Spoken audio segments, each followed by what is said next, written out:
everyone, Nikki from How to University here.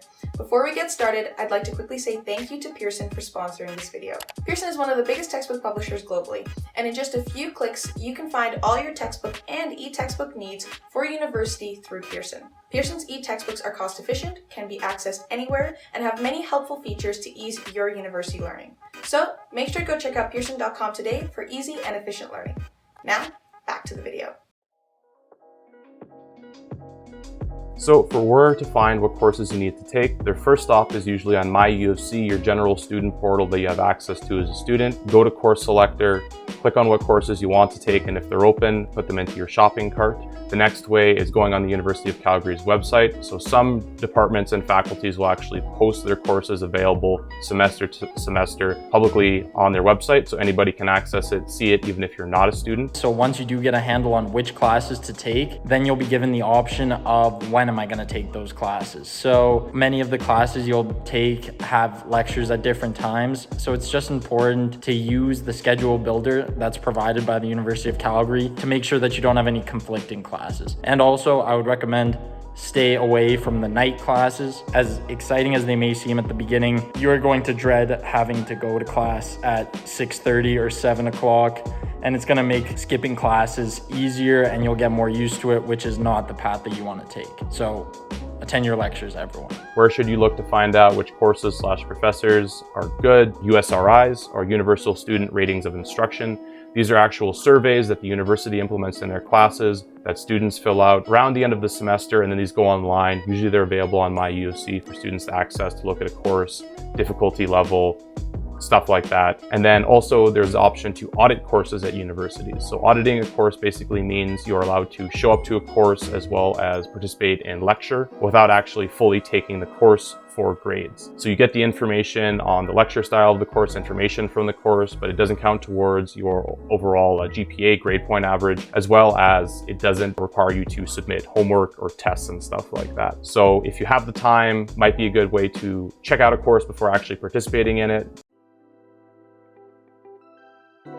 So how many hours would you need to spend? Honestly, it all depends on your comfort level in terms of the class. Like there were some classes that took me a lot longer to understand as opposed to some that came to me more naturally. So it's important that you prioritize your time and you sort of direct your attention to your weaknesses, which is often quite difficult for us because we want to be in our comfort zone. So if we know a question, we want to do it 10 times over and just feel good about getting the correct answer. But the most important thing is the questions that you don't know how to do, is to sit down and really work at them. And that's what I would recommend, so that you have a well-rounded experience, so that you're not getting A+ in one class and barely scraping by in another. Employers love to see well-rounded individuals that are able to apply themselves in a variety of different ways.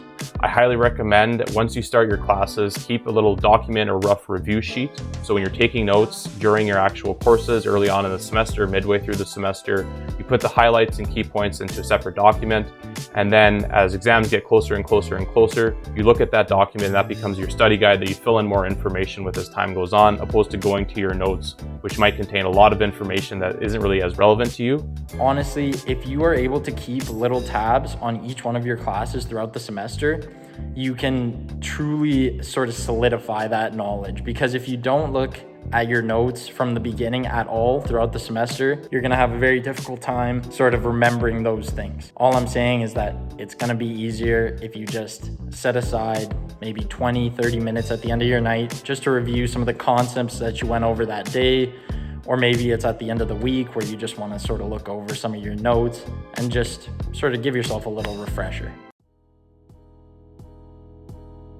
There's a student success center that offers study sessions, tutor sessions as well, that can help you out with a variety of different things. Highly recommend going to those as needed, as well as sometimes people in their upper years are able to give you notes or advice. So in the engineering building, we have a space designated for tutoring. And so there's classrooms around a big sort of common room. And so there will be instructors in each of the rooms. And so they are there to give you free, just one-on-one sort of help with a question, help with a concept. I would really encourage you guys to try that, because I know I was stuck a few times, and going into those rooms, it really helped me out hearing from a fourth year or a fifth year mechanical engineering student sort of break it down into those little digestible blocks.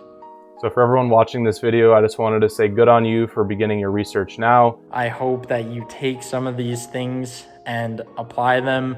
I hope you come to my school. I love University of Calgary, and I honestly just wish you the best. University is a lot of fun, also a lot of work, but it's an excellent time to grow as an individual. So congrats again on beginning this process. Best of luck, and I wish everyone the most fun that they could possibly have.